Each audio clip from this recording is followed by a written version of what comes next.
le président rwandais Paul Kagame vient d'envoyer un nombre non déterminé de soldats pour se battre aux côtés des soldats centrafricains contre d'autres centrafricains.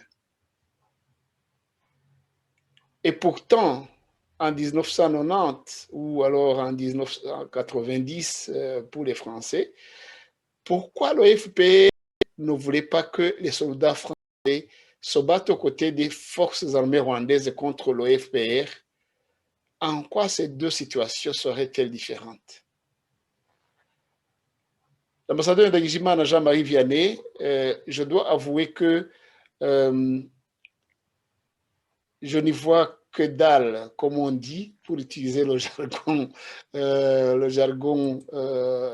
la rue. Parce que en 1990 à 1990, le FPR a tout fait, hein, a fait tout ce qui était possible pour empêcher que les Français, qui étaient pourtant liés avec la République rwandaise, les autorités de ce moment-là, avaient une convention avec la France, comme quoi si une quelconque attaque extérieure devait venir de l'extérieur, les Français devaient se battre. Donc, ils avaient une convention, comme quoi la France devait soutenir son allié rwandais. Le FPR a tout fait pour que cela ne se passe pas. Pourtant, le Rwanda a été attaqué par des gens qui venaient de l'extérieur à ce moment-là, qui se sont par après définis comme étant des Rwandais qui étaient réfugiés et qui voulaient rentrer au pays. Quand bien même, quand cela ne tienne, les Centrafricains, eux aussi, se battent pour quelque chose. Ce sont des Centrafricains qui se battent contre les Centrafricains. Et le Rwanda vient, contrairement à ce qu'ils croyaient en ce moment-là, à ce qu'ils ont défendu pour le Rwanda, maintenant, ils font le contraire en République centrafricaine.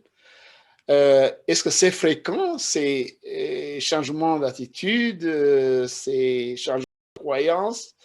Qu'est-ce qui sous-tend tout de suite le changement d'opinion, de croyance du président Paul Kagame? Là, j'y perds les mots latins. C'est pourquoi, Excellence et Monsieur l'ambassadeur, vous êtes là pour que vous puissiez nous décrypter cette situation. Je vous remercie pour cette question effectivement importante, hein, et qui nous ramène à 30 ans. D'aujourd'hui, nous sommes à la situation que vous avez évoquée, c'est en 1990, en octobre plus précisément, par une forme d'apparence ougandaise au début, parce que ceux qui ont attaqué une forme ougandaise, ils étaient transportés par des camions et d'autres moyens de transport de l'armée ougandaise. Ils s'exprimaient en langue ougandaise et ils appartenaient à l'armée ougandaise. Surtout, les officiers qui conduisaient cette armée du FPR étaient des officiers Dans le matériel militaire ougandais. Tout était ougandais. Tout était ougandais, c'était une invasion extérieure. En Centrafrique, que je sache, il ne s'agit pas d'une invasion extérieure. Ce sont des Centrafricains de l'opposition, il faut le dire, politico-militaires, parce qu'ils se sont déclarés comme tels et qui ont protesté contre le système actuel, qui n'ont pas voulu des élections que finalement le président Touadéra a imposées, alors que les conditions pour l'opposition n'étaient pas prêtes.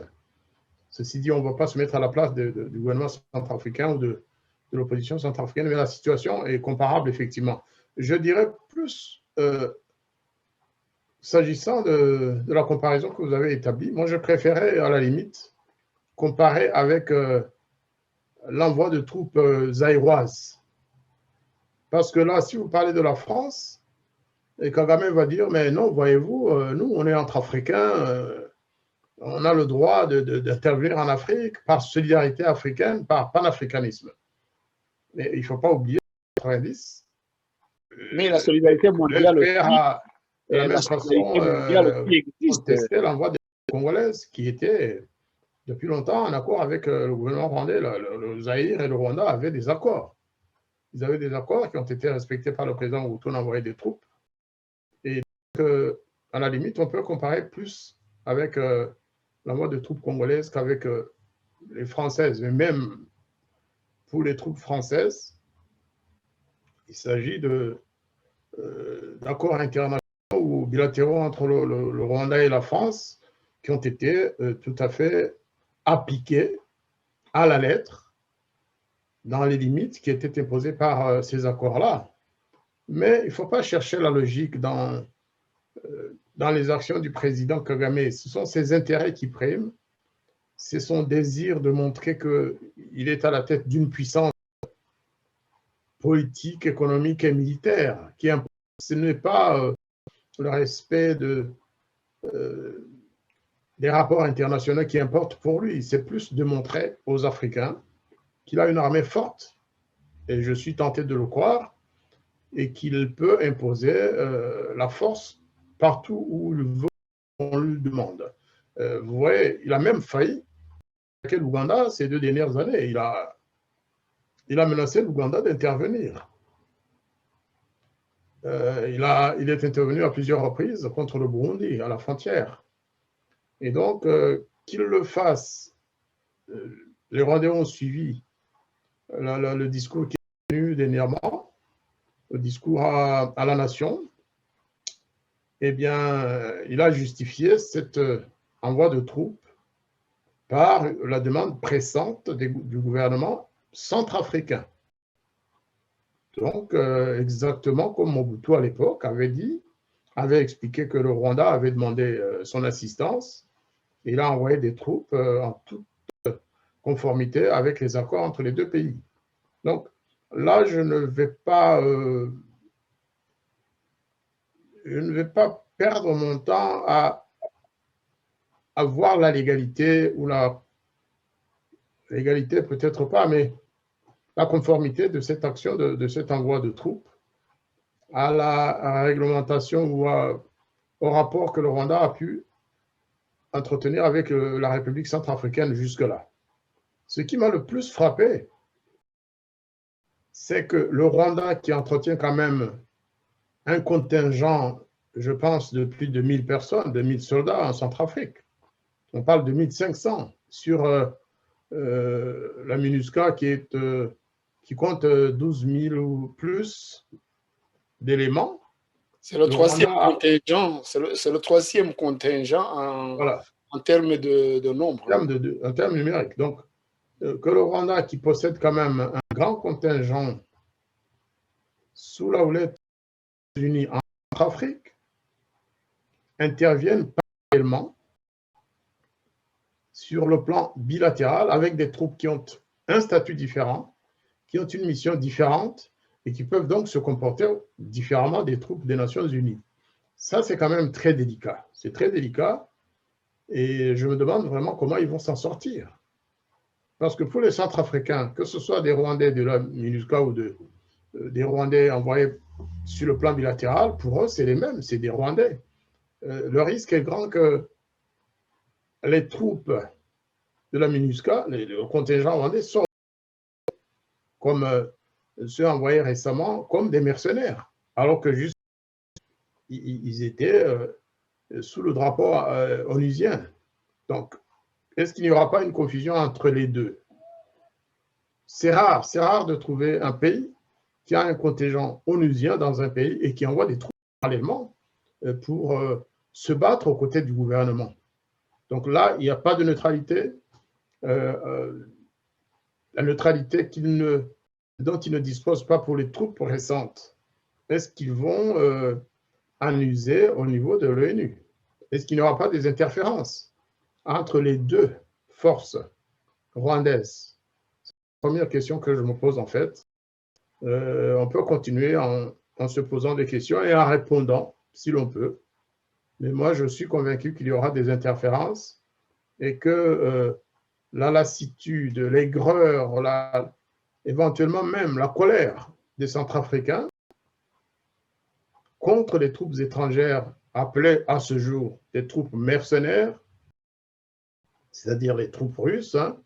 Quand je dis russes, ça ne veut pas dire les troupes du gouvernement de Russie, mais ce sont des Russes et d'autres, et les Rwandais qui sont maintenant traités de mercenaires. Est-ce que cela ne va pas se reporter sur les gens onusiens? Ce qui peut gêner à l'avenir, c'est bien. Si le gouvernement rwandais retire ses troupes, son contingent combattant en fait, après les élections, très bien. Mais s'il reste, ça va avoir des conséquences négatives, je pense, sur la mission de la paix. Moi, c'est mon sentiment. Parce qu'il y aura une confusion des genres et il y aura des sensibilités qui vont se montrer. Les Centrafricains, c'est des gens fiers quand même. C'est des gens très, très fiers qui n'ont pas vraiment connu ce qu'ils connaissent depuis quelques années. Avant, il y avait des coups d'État, les présidents se succédaient à une cadence, c'est vrai, assez importante, mais il n'y avait pas d'occupation extérieure. Là, il s'agit d'une occupation extérieure pour protéger un gouvernement contre son opposition, fût-elle armée. Donc, ça risque de dégénérer de mon point de vue. Je ne le souhaite pas, parce que c'est quand même nos compatriotes qui sont en Centrafrique, mais ça risque de dégénérer très fort. Effectivement, c'est une situation qui risque de créer des antécédents, parce que nous connaissons l'Afrique, nous connaissons que les pays ont parfois des intérêts pays voisins. Nous avons eu des exemples.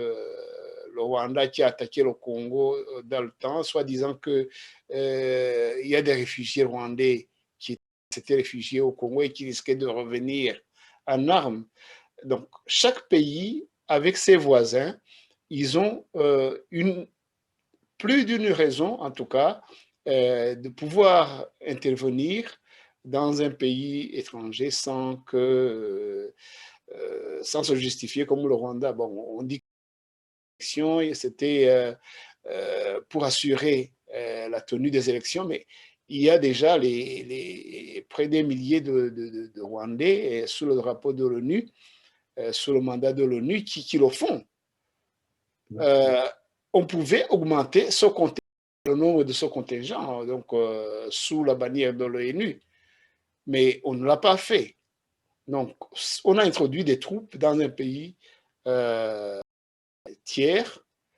Bien sûr que ce pays est en accord avec ça, mais ça risque de créer justement des antécédents avec la géopolitique, avec les ingérences dans des pays avec les autres, puisque les gens-là qui sont partis par-dessus le nombre déjà bien avancé, bien élevé des militaires de l'ONU, ce sont des gens sans mandat, entre guillemets, parce que un mandat n'est pas seulement celui qui les envoie, de celui qui les envoie. Ce n'est pas seulement le mandat du président Kagame qui se dit, voilà, moi, je vous envoie dans un pays X, Y. Et je doute fort que même le Parlement rwandais a eu un mot à dire. Ça risque vraiment de gâcher disons, la paix entre certains pays, en tout cas. Même sur le plan interne en Centrafrique, hein, je pense que le président centrafricain a commis une erreur. Tout à l'heure, on disait, vous l'avez répété, le Rwanda dispose déjà d'un contingent sous les drapeaux de l'ONU. Est-ce que la Centrafrique n'aurait pas pu négocier avec un autre pays africain qui n'est pas dans la même situation que le Rwanda pour se faire aider, pour avoir une aide militaire? Est-ce qu'il a essayé de le faire? Est-ce qu'il y a eu des refus? On ne le sait pas. Est-ce que les Nations Unies sont d'accord? Est-ce que les Nations Unies ont été prévenues que le Rwanda aurait des troupes disposant d'une autre mission, ayant un autre mandat, un statut différent? Je ne pense pas. Est-ce que les Nations Unies sont vraiment d'accord qu'il y ait ce parallélisme, ce chevauchement? J'ai des doutes que cette question a été dans le Conseil de sécurité des Nations Unies pour étudier la question. Je ne pense pas. Non. Sinon, parce que ça peut justement mettre en danger les troupes des Nations Unies. Oui. Parce qu'on ne saura plus. Les rebelles centrafricains ne vont pas faire la différence entre les soldats rwandais qui disposent du droit de se battre avec les rebelles, d'aller les chercher là où ils sont, parce que c'est ce qui se passe en fait, de se battre aux côtés des troupes fidèles au président Touadéra contre les autres centrafricains. Est-ce que si jamais la guerre basculait, il n'y aurait pas de mélange de genres? Est-ce que les soldats de l'ONU ne paieraient pas le prix? Ça, il faudrait bien qu'on y pense. Et toute erreur peut être corrigée, vous savez. Et moi, je pense qu'il y a d'autres facteurs qui ont fait que ce soit le Rwanda que le président Touadéra choisisse. Je crois qu'il y a des négociations avec un autre objectif entre la Centrafrique et le Rwanda. Bureau de vote à peine. Et vous voulez passer un élément éventuellement? Hein? Oui, je voudrais passer un élément justement qui montre que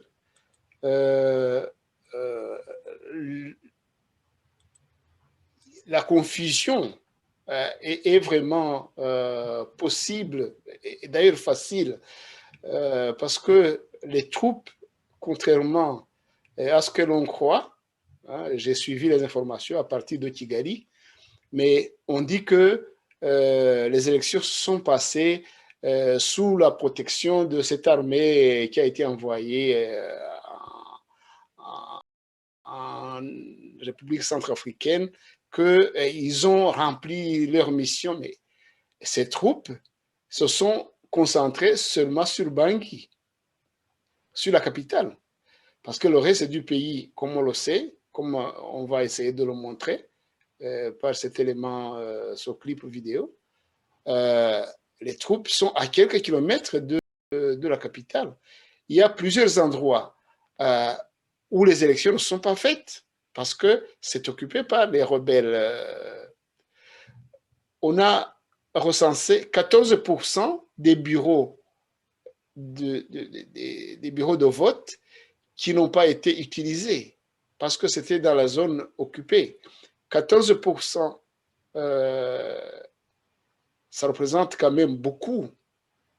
Hein, 14% tellement que les gens se demandent de la légitimité de ce qui sortira de ces élections.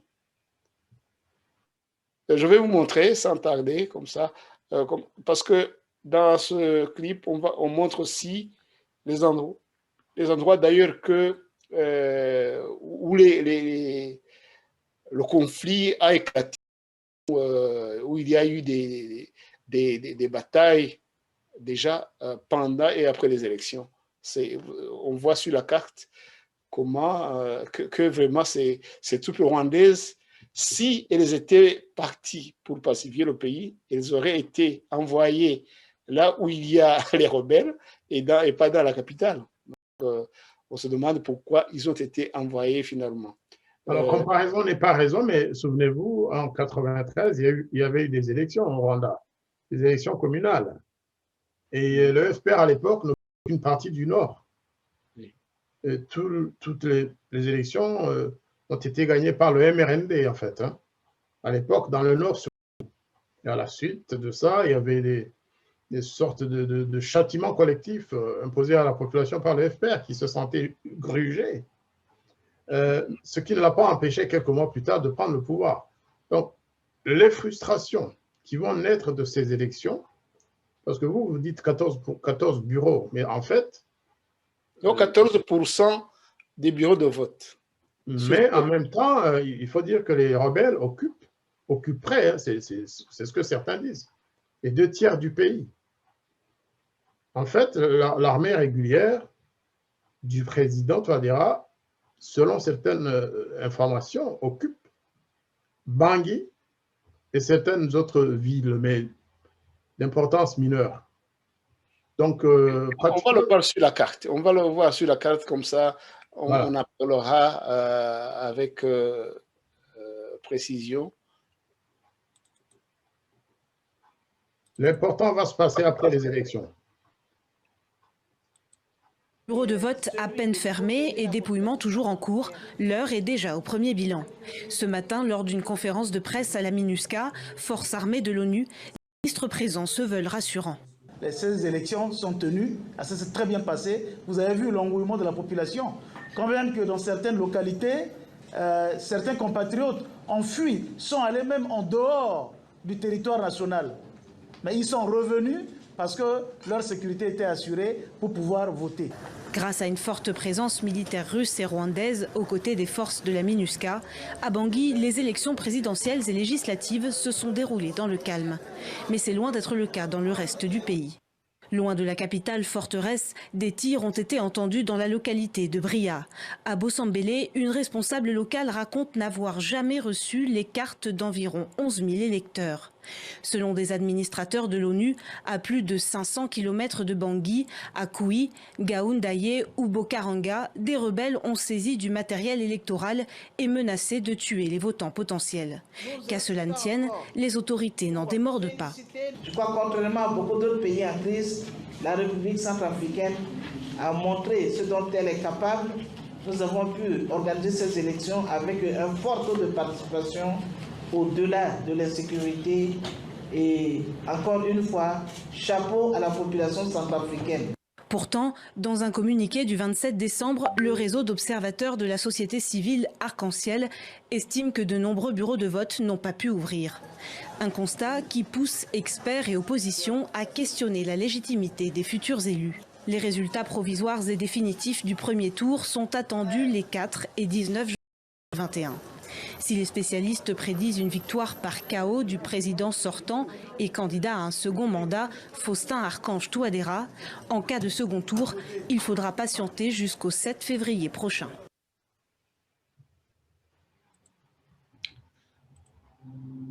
Voilà, on a vu la carte, ce qu'on disait tout à l'heure.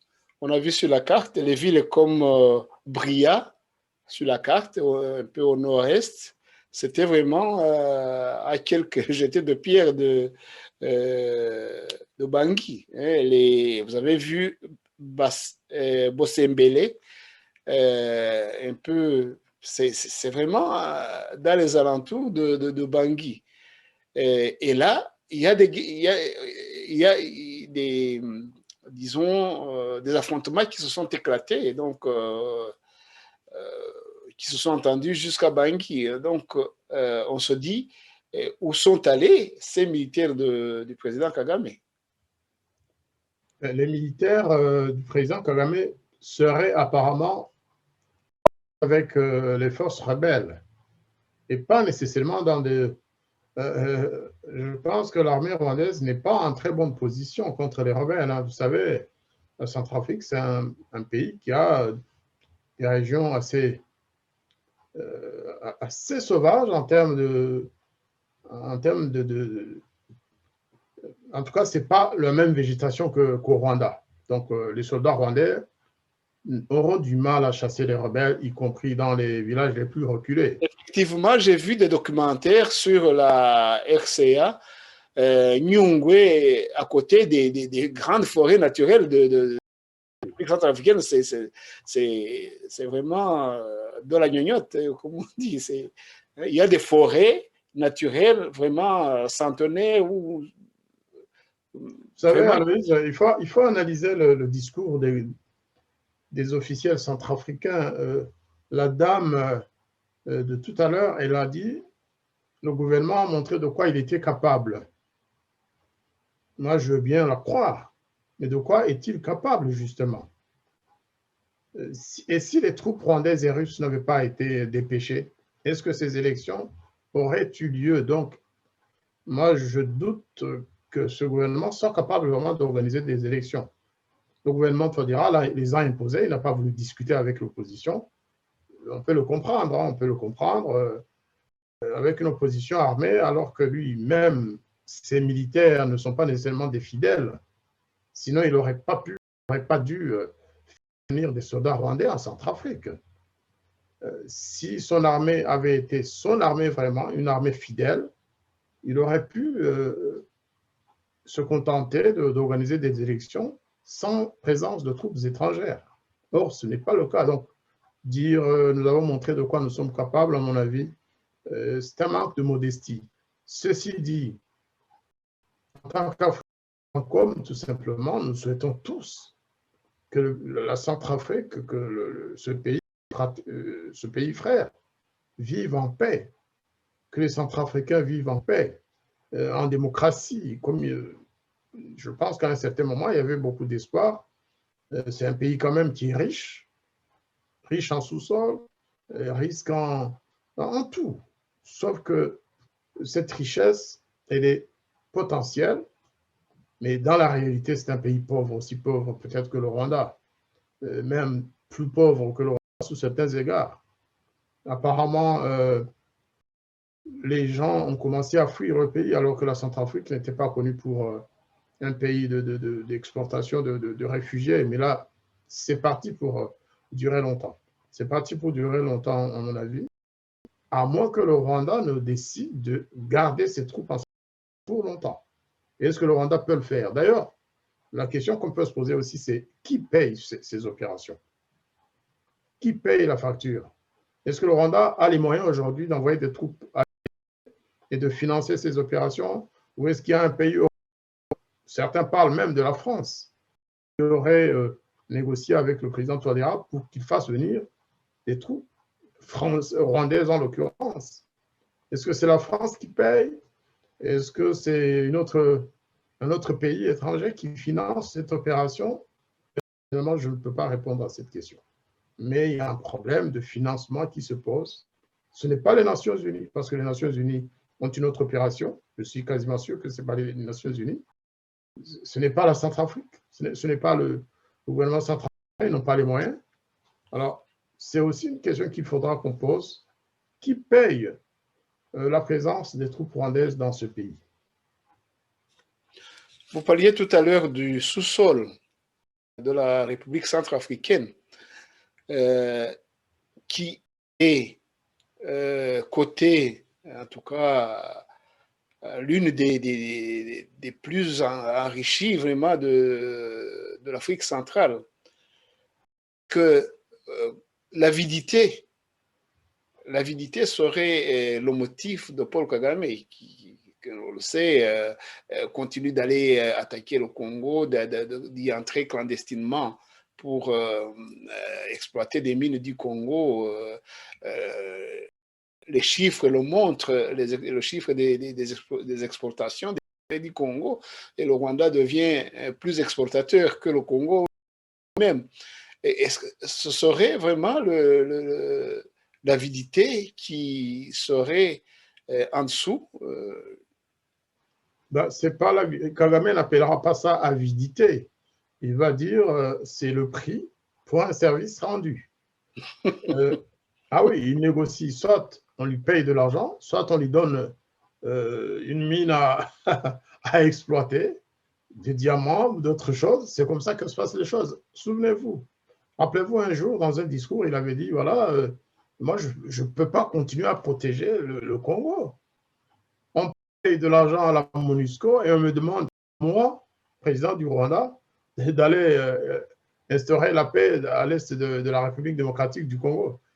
On n'a qu'à me payer et je ferai ça. Il avait dit ça dans un discours.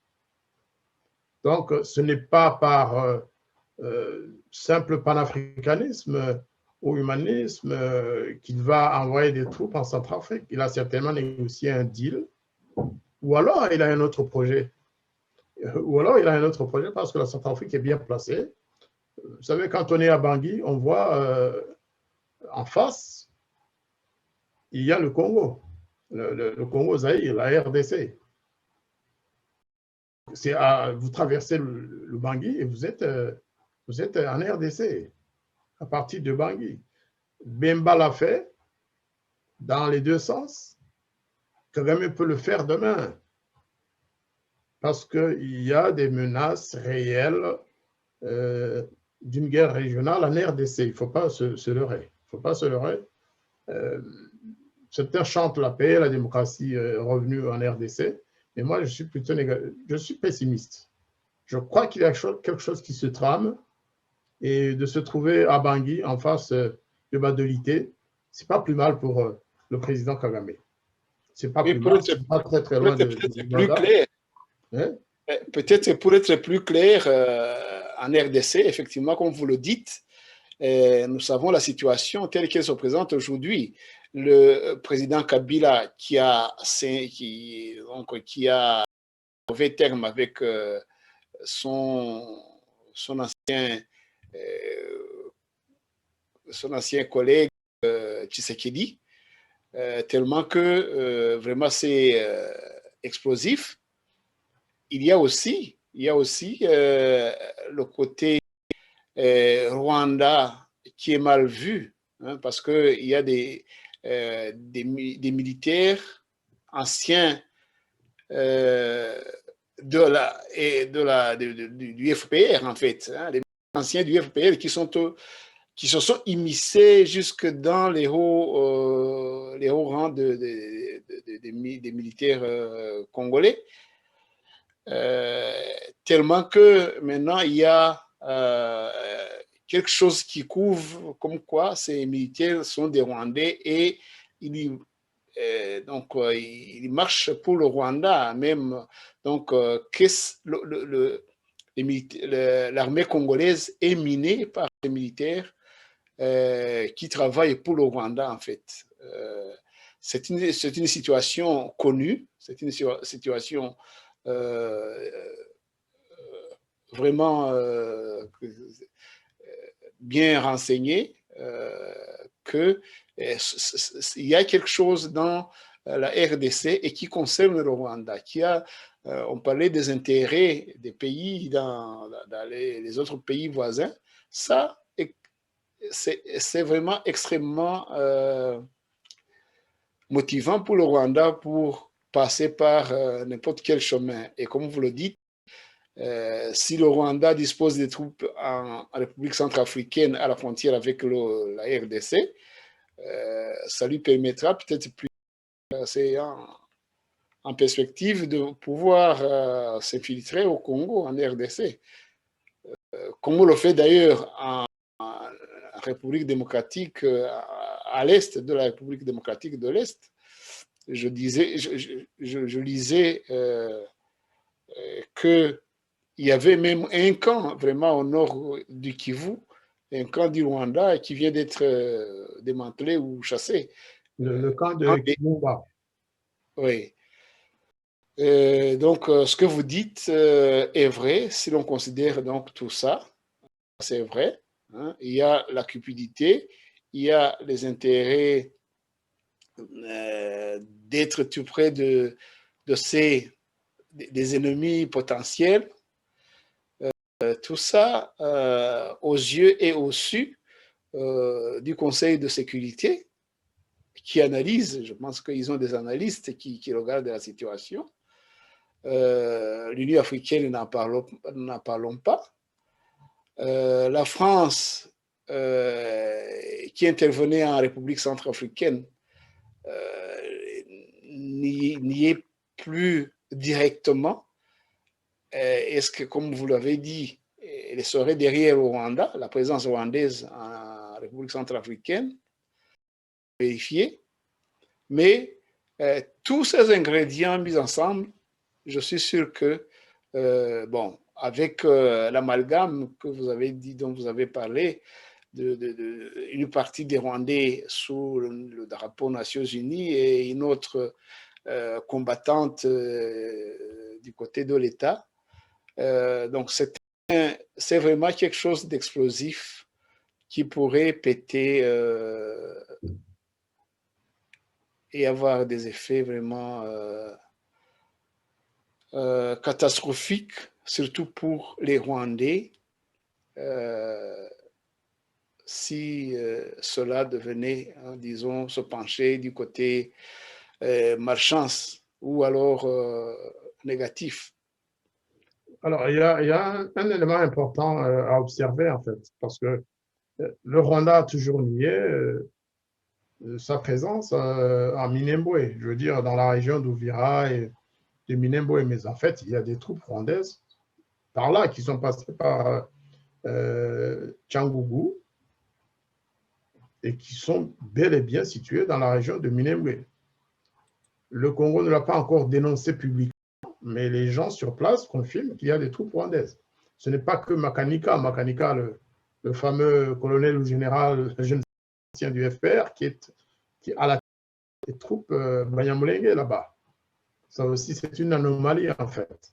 Eh bien, bientôt, après l'interpellation du ministre d'État Ruberwa à Kinshasa, rappelez-vous ce que ça a produit comme fureur, comme, j'allais même dire, haine anti-rwandaise dans la ville de Kinshasa, même si tout a été fait légalement, en respect total des procédures parlementaires d'interpellation. Mais en écoutant les Congolais, je me disais, ça risque de déraper un jour ou l'autre. Ça ne l'a pas été. Ça ne l'a pas été parce que les Congolais sont généralement des gens pacifiques, mais qui tiennent quand même à clarifier la situation.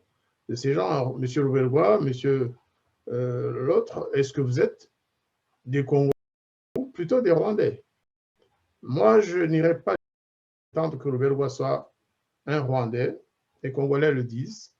Il y en a qui disent même que les Banyamulenge ne sont pas des Congolais. Ce qui est vrai, c'est que le nom de Banyamulenge n'existait pas avant, c'est sûr. Moi, qui suis voisin plutôt de cette région, je n'ai jamais entendu parler des Banyamulenge jusqu'en 1996. Ça a commencé lorsqu'ils ont attaqué Bukavu et se sont baptisés Banyamulenge. Ceci dit, chaque fois qu'il y a des problèmes au Congo, le gouvernement rwandais crie au risque de génocide des Tutsis congolais. Donc, la présence des troupes rwandaises à Minembwe, c'est dans cette logique. Et je pense que par prévention ou plutôt par stratégie de contournement, les troupes qui sont en Centrafrique risquent de servir aussi de moyens de dissuasion. C'est dissuader les Congolais de faire quoi que ce soit contre les rwandophones du gouvernement et aussi de l'armée congolaise. Parce que si jamais il y avait un problème de ce côté-là, il va de soi que le gouvernement rwandais entrerait en guerre contre la République démocratique du Congo. Est-ce qu'il a les moyens de le faire?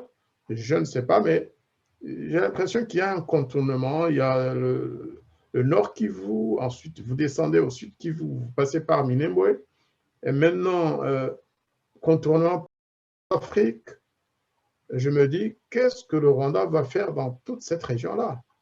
Qu'est-ce que le Rwanda va aller exposer la vie de jeunes Rwandais, en fait? Parce que la haine anti-rwandaise que l'on voit, que l'on observe au Congo, et qui est quelque part, malheureusement, même nous, Rwandais, nous le reconnaissons, tout à fait justifié.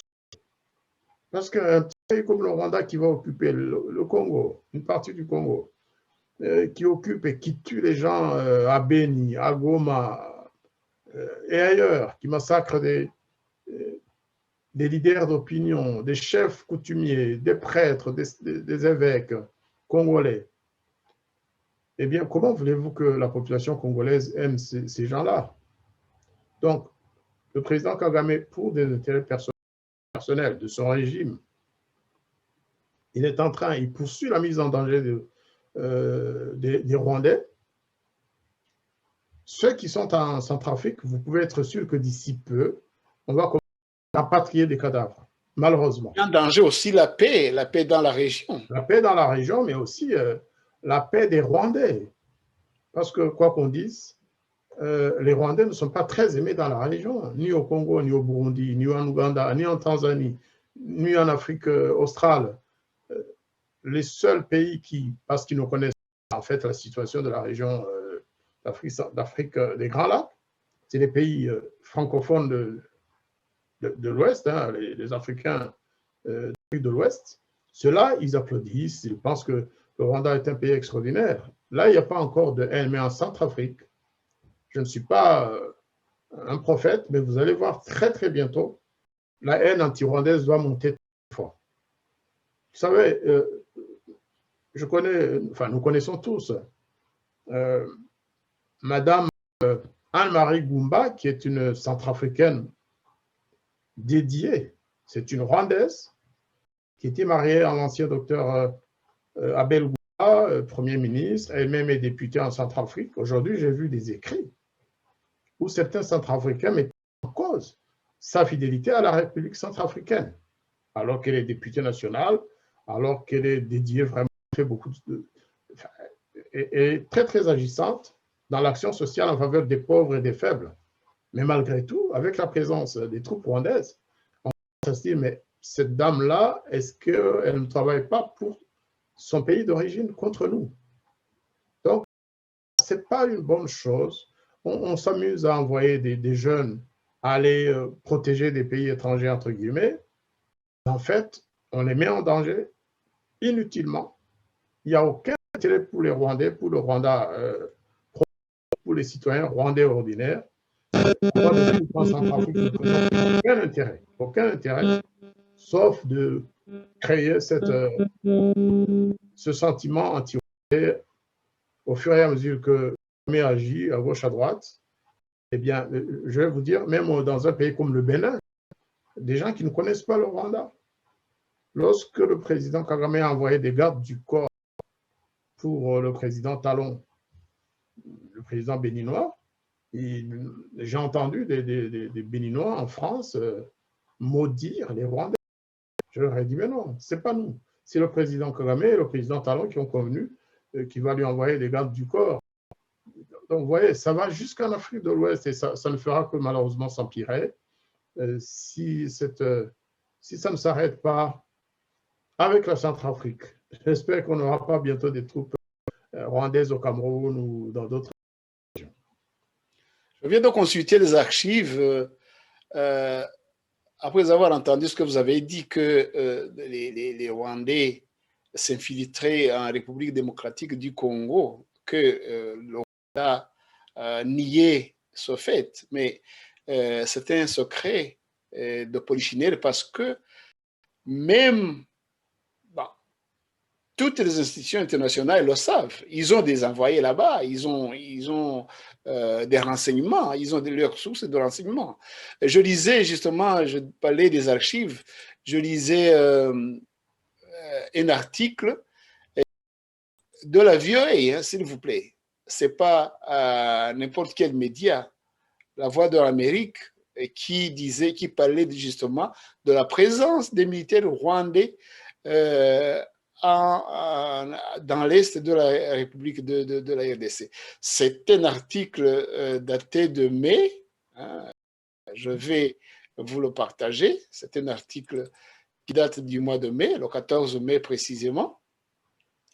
Un article écrit par la VOA, La Voix de l'Amérique, qui dit que l'armée rwandaise a mené une incursion en RDC en avril de 2020. Même le Covid était battait le plein. Donc, l'armée rwandaise a mené une incursion en RDC en avril.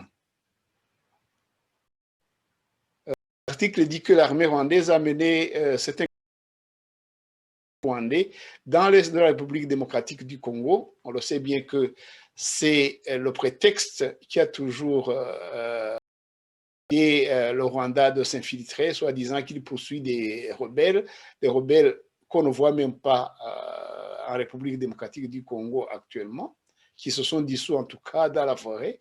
On n'entend plus parler d'eux, mais on considère toujours un prétexte pour le président Kagame d'envoyer les troupes clandestinement, ce n'est pas officiellement parce que sinon, mais comme on le dit, on ne peut pas cacher indéfiniment le feu, sinon on voit de la fumée qui en sort. Donc l'armée rwandaise a mené une incursion contre les rebelles hutus rwandais dans l'est de la République démocratique du Congo au courant du mois d'avril, ont affirmé jeudi les experts du baromètre sécuritaire du Kivu, contredisant le démenti officiel de Kigali. Les militaires rwandais ont attaqué le 13 avril les forces démocratiques de libération du Rwanda, FDLR, dans les villages de Marangara, Kanyeru, Kazaroho, en territoire d'Orchu, dans la province du Nord Kivu, a indiqué dans son rapport mensuel le baromètre sécuritaire du Kivu, KST en anglais. Rwandais a délogé les FDLR de ces villages, a ajouté le KST, un projet né de la coopération entre les groupes d'études sur le Congo, rattachés à New York, et l'ONG américaine Human Rights Watch. Au cours de cet affrontement, 105 maisons ont été incendiées, selon le KST, qui s'appuie sur un très vaste réseau d'informateurs dans les deux Kivu. Ce rapport mensuel note que le 18 avril, les FDL ont tendu une embuscade à un convoi de l'armée congolaise et de l'armée rwandaise près du village de Kassabi. Donc, si j'ai déterré cet article, c'était pour montrer que c'est un secret de polichinelle, de dire que l'armée rwandaise s'infiltre dans le Congo et que le président de Kigali, Paul Kagame, nie. Il y a des témoins qui sont là, qui le voient. Et qui... Donc, vous disiez, le Congo aussi, il cherche à encercler le Congo et éventuellement agir au moment opportun. Ça, c'est certain. Il y a ça, il y a d'autres motivations aussi, comme on l'a dit, mais tout ça, ça finira absolument par mettre le Rwanda en porte-à-faux par rapport aux relations régionales, donc, qui sont déjà au bas de l'échelle actuellement. On le sait, les relations avec le Burundi, avec l'Ouganda, toutes les frontières sont fermées. Le Rwanda il était englouti par, donc il était enclavé par le fait de ne pas toucher à la mer, mais il est enclavé par le fait que, en mauvais terme, pratiquement avec tous les pays voisins. Et les Rwandais en souffrent, les Rwandais de l'intérieur vraiment en souffrent très sérieusement. Les prix ont monté, les prix de tous les denrées qui venaient de tous les pays voisins, ils ont monté. Les relations, parce qu'il y a des familles transfrontalières qui ne peuvent plus communiquer, le résultat est vraiment catastrophique. Vous savez, il y a un élément qu'il faut signaler. Le Rwanda, par rapport à sa taille géographique, par rapport à ses moyens normalement très limités, a probablement l'armée la plus puissante d'Afrique en termes de nombre de militaires et aussi en termes d'armement. Donc, qu'il en fasse un produit d'exportation, en fait, le Rwanda est devenu un pays qui exporte des mercenaires. Il faut le dire ainsi. C'est bien sûr des soldats de l'armée régulière qui sont envoyés en Afrique un peu avant, mais le président Kagame les utilise comme mercenaires à son service. Ils sont vendus à des pays étrangers et quelque part, il y a une récompense que nous ne tarderons pas à connaître.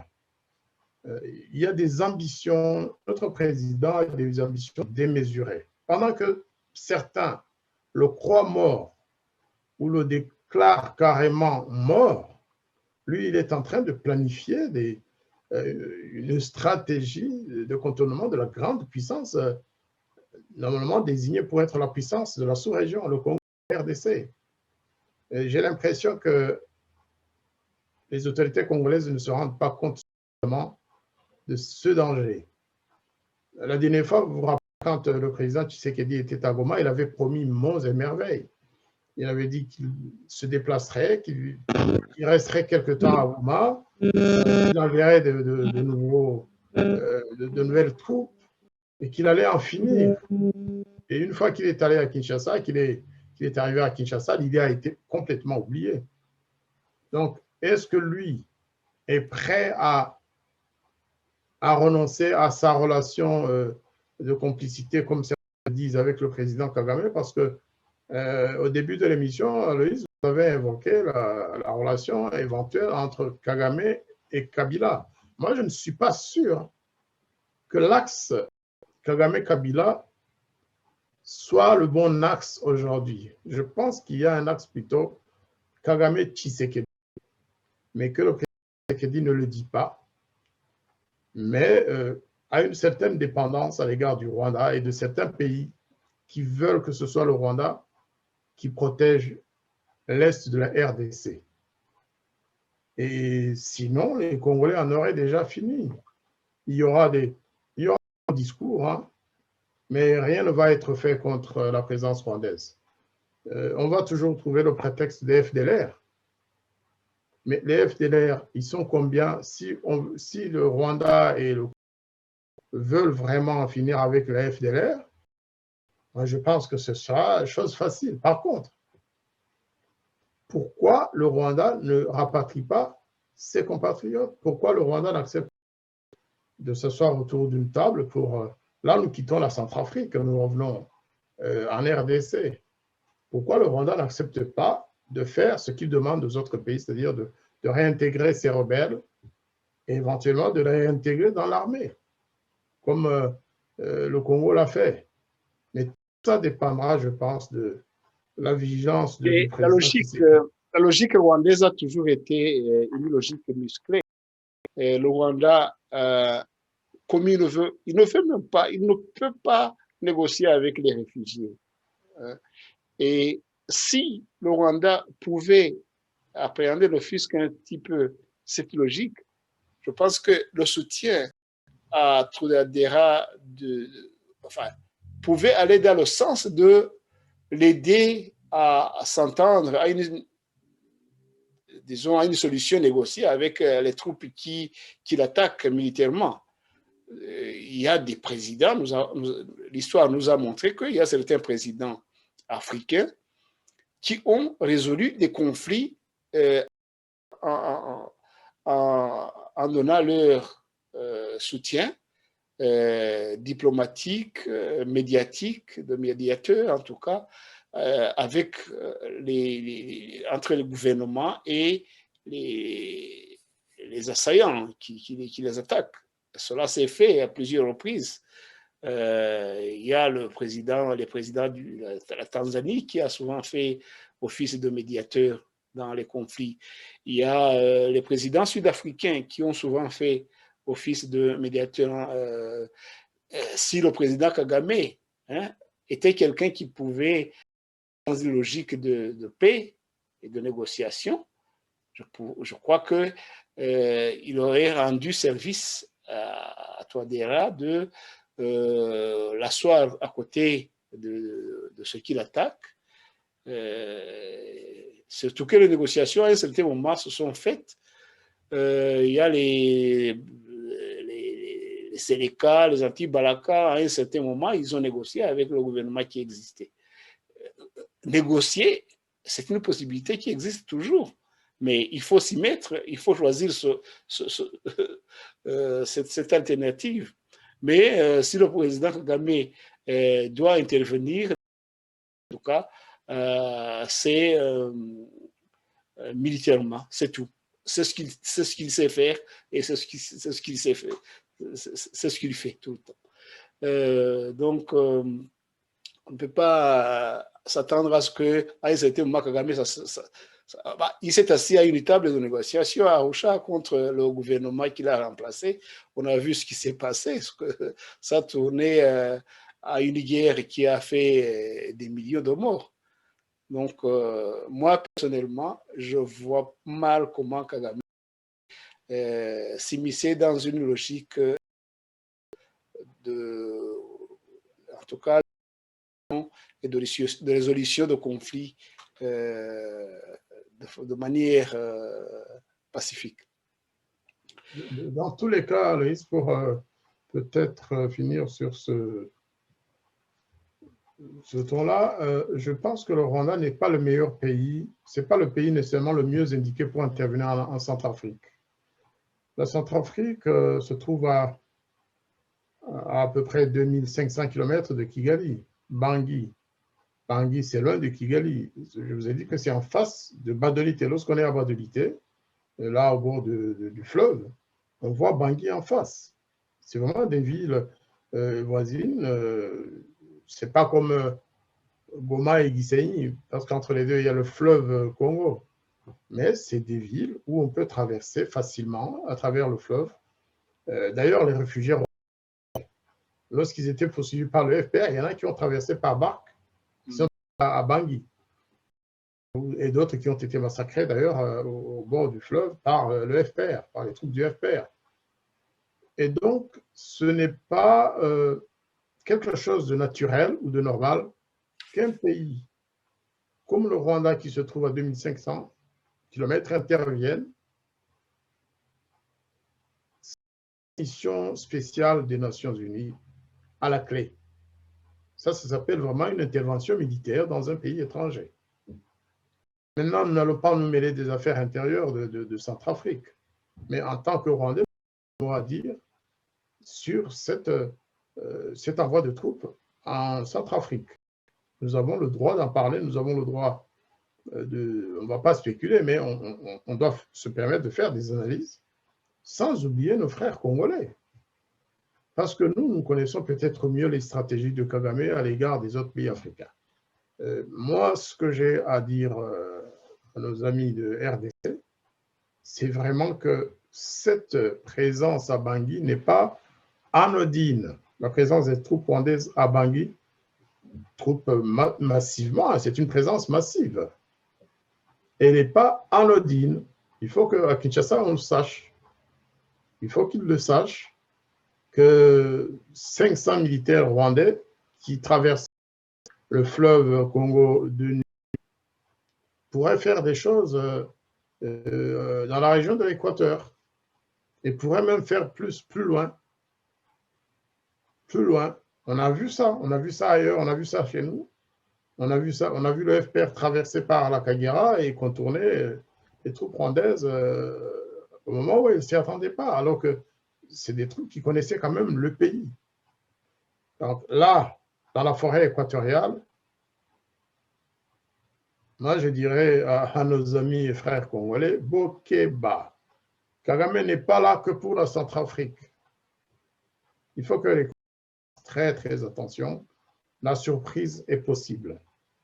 C'est peut-être sur ce ton sur ces paroles-là que je peux terminer l'émission. Si vous n'avez pas d'autres questions, oui, en garde nos frères. Je voulais qu'on termine sur une certaine projection. Bon, on n'est pas des devins, on n'est pas des prophètes, on n'est pas des voyants, mais qu'on essaie de faire une projection dans l'après-élection de la République centrafricaine. Est-ce que ces troupes qui sont parties soi-disant pour la sécurité des élections, est-ce qu'elles vont rentrer? Est-ce que ces troupes vont se muer en... Est-ce qu'elles vont continuer à se battre contre les rebelles? Est-ce que, donc, à ce moment-là, ça sera une autre mission et ça pourrait interférer avec les militaires qui sont sous les drapeaux de l'ONU et cette fois, ça serait ouvert. Est-ce que, donc, comment voyez-vous justement cette perspective? Parce que... Moi, je pense que la perspective, c'est que les troupes rwandaises restent encore pour un certain temps. Le temps que Touadéra, quand même, s'installe assez solidement dans les territoires occupés aujourd'hui par les rebelles, parce que si le Rwanda rapatrie ses troupes et si les Russes partent, eh bien, il y aura une généralisée, il y aura des attaques sur Bangui. Et je ne jure pas de la capacité des troupes centrafricaines de résister à... Alors, il y a un autre élément dont on peut parler, même si on s'approche de la fin de cette réunion. Il y a un autre aspect dont on peut parler, c'est les alliances régionales, les alliances des personnalités. Tout à l'heure, on parlait de la RDC. J'ai évoqué à un certain moment la Bemba en Centrafrique. C'est pourquoi d'ailleurs, en partie, le Bemba avait été arrêté, incarcéré à la CPI. On lui reprochait d'avoir commis des crimes en Centrafrique et en RDC. On parle de l'ancien président Bozizé. L'ancien président Bozizé, c'est une personnalité qui a des alliances dans la région, hors de Centrafrique. On sait que ce n'est pas un ennemi du président Museveni, c'est une façon de dire les choses. Museveni est assez proche de Bozizé. En tout cas, hier, c'était le cas. Est-ce que leurs relations ont perduré? Je ne saurais le dire. Certains disent que Kagame aurait envoyé des troupes pour neutraliser Bozizé. Bozizé qui aurait, s'il prenait le pouvoir, la volonté d'aider Museveni à tourner le nord du Congo, c'est une affaire de fou. Il y a quand même aussi Katumbi, qui vient d'opérer un rapprochement spectaculaire avec le président Tshisekedi. Katumbi, tout le monde le sait, c'est un proche de Kagame. On le sait. On le sait. Rappelez-vous la déclaration qu'il avait faite de Kigali en promettant de prendre le pouvoir de Kinshasa, en fait, devant la presse. Il y a le président Tshisekedi qui, après son élection, a aussi renforcé le président Kagame. Donc, entre l'Ouganda, le Rwanda, la Centrafrique, la RDC, sincèrement, il faudrait peut-être, je crois que certains chefs d'État de la région seraient bien inspirés de convoquer une conférence régionale pour analyser toutes ces données et prendre des décisions qui feraient que lui s'occupe de son pays plutôt que de poursuivre ses interventions. Mais Kagame serait le responsable de cette poudrière, puisque la région est devenue une poudrière. C'est une poudrière. Et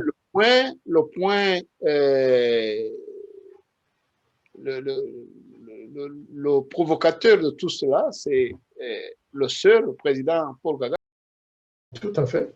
C'est le plus grand commun, c'est le grand commun diviseur de la région.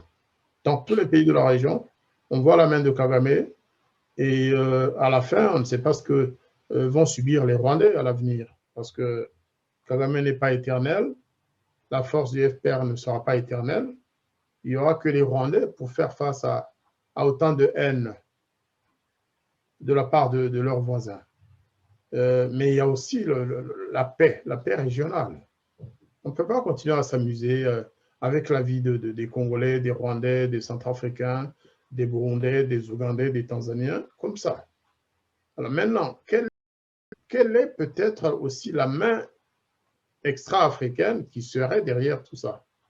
C'est aussi une question à se poser. Parce qu'un pays comme le Rwanda ne peut pas mener toutes ces campagnes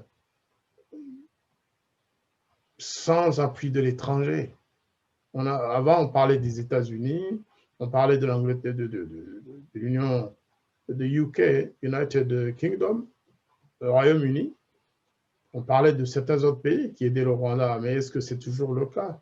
Est-ce qu'il n'y a pas d'autres puissances qui sont en train de supplanter ou alors d'être les mercenaires de ces grandes puissances? Il y a probablement des pays européens qui jouent le jeu, qui servent les intérêts des États-Unis et autres. Moi, je pense qu'il y a certains pays européens qui sont en train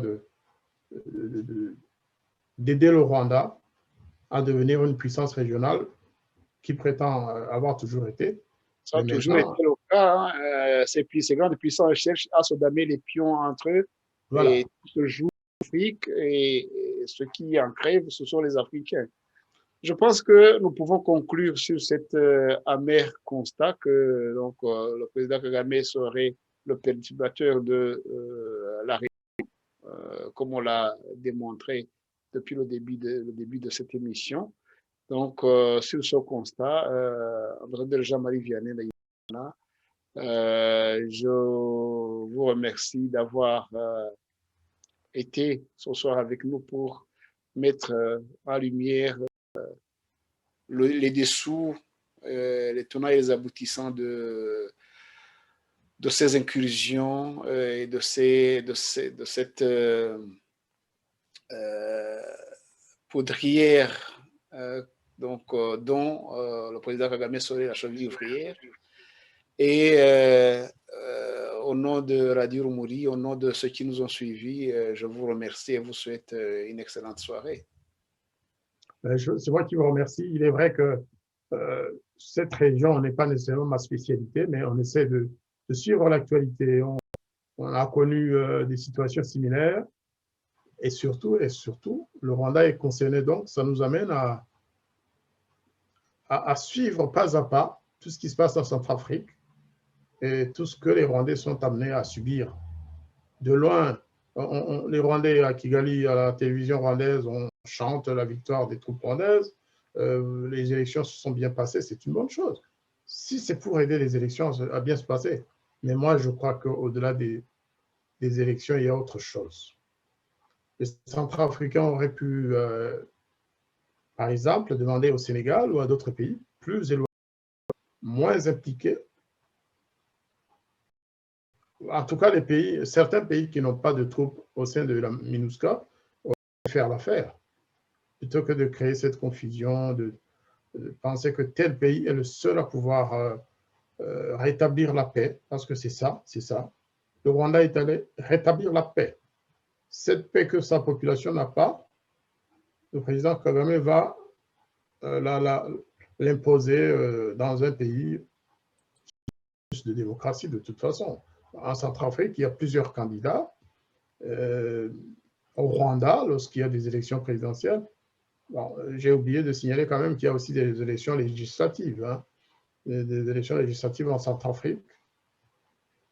Et l'article dont je vous ai parlé tout à l'heure concernant Madame Anne-Marie Goumba, la Rwandaise, c'était justement parce qu'elle est, je pense, candidate dans la 5e circonscription de la capitale, dans le quartier 15, je crois. En passant, hein, je ne suis pas médiseur,